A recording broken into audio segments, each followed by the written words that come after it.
जब साईं बाबा शिरडी की एक मस्जिद में रहा करते थे, वहाँ के लोग साईं बाबा जी को द्वारिका माई के नाम से पुकारते थे। और वहाँ पर जो साईं बाबा जी थे अपने भक्तों को बोलते थे, जो भी प्राणी है वो भगवान का स्वरूप होता है और किसी भी प्राणी की सेवा करने या दुख बांटने से भगवान की कृपा की प्राप्ति की जा सकती है। तो इसी पे आधारित एक वृद्ध महिला की कहानी मैं आपको सुनाने जा रहा हूँ। चलिए शुरू करते हैं। साथियों, एक बार एक वृद्ध महिला जो साईं बाबा के अंदर अटूट विश्वास रखती थी, वो साईं बाबा से मिलने के लिए शिरडी आई हुई थी और दोपहर का समय हो चुका था, खाने का समय हो चुका था। उस वृद्ध औरत को भूख लगी थी और वो खाना खाने के लिए बैठ गई।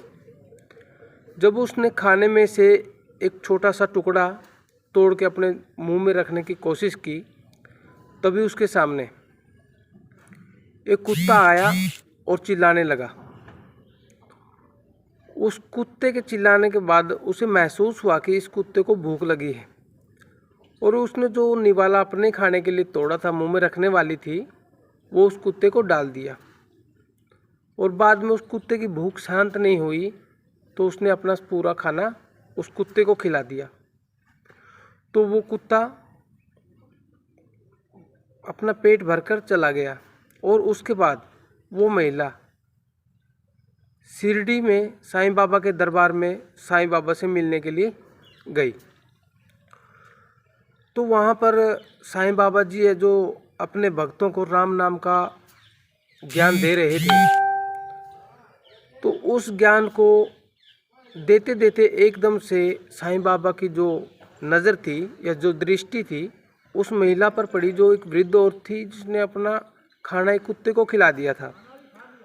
तो उसको देखते ही साईं बाबा जी ने एक बात बोली कि माता जी,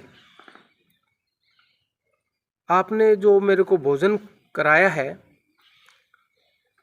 उससे मेरी आत्मा बहुत तृप्त हो गई।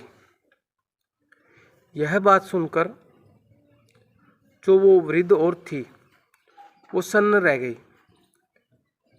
और उसने बोला, बाबा जी मैंने तो आपको कोई खाना नहीं खिलाया, फिर आप ऐसा क्यों बोल रहे हो? तो बाबा जी ने बोला, माता जी आपने जो भूखे कुत्ते को भोजन खिलाया था वो मेरा ही स्वरूप था। तो माता जी इस वाक्य को सुनकर भाव विभोर हो गई और कुछ समय बाद थोड़ा रुककर साईं बाबा जी ने उस महिला को एक बात बोली कि माता जी, आप दर्शन के लिए या आशीर्वाद के लिए अगली बार से शिरडी में न आए, क्योंकि जहां आप रहते हैं वहां रहकर आप किसी भूखे प्राणी को या किसी दुखी व्यक्ति को भोजन कराकर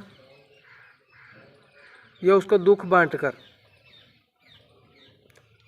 आप भगवान के स्वरूप के आशीर्वाद ले सकते हैं। आपको शिरडी आने की कोई ज़रूरत नहीं है। साथियों, मैंने आपको एक वृद्ध महिला के ऊपर साईं बाबा से जुड़ी एक छोटी सी मोटिवेशनल स्टोरी आपको सुनाई है। आशा है कि मुझे आपके ये मन को काफ़ी विचलित करेगी। लेकिन ध्यान रखना कि हम जब भी किसी गरीब को देखते हैं और हमें लगता है कि वो व्यक्ति भूखा है तो हमें उसे खाना खिलाना चाहिए। अगर कोई व्यक्ति आपसे पैसे मांगता है या कुछ ऐसी चीज़ मांगता है जो काफ़ी कीमती होती है, वो आप कभी न दें। उसके बदले में उसे आप खाना खिला सकते हैं, वस्त्र दे सकते हैं और दूसरे तरीके से उसकी सहायता कर सकते हैं। आशा है कि आपको मेरी ये जो स्टोरी आपको काफ़ी पसंद आई होगी। आप मुझे ऐसे ही सपोर्ट करते रहें और मैं आगे आपको अच्छी से अच्छी मोटिवेशनल स्टोरी बना के दूं, जिससे आप और हम मिलकर इस संसार में कुछ बदलाव ला सकते हैं, कुछ इस संसार की सोच में कुछ चेंजेस ला सकते हैं। धन्यवाद।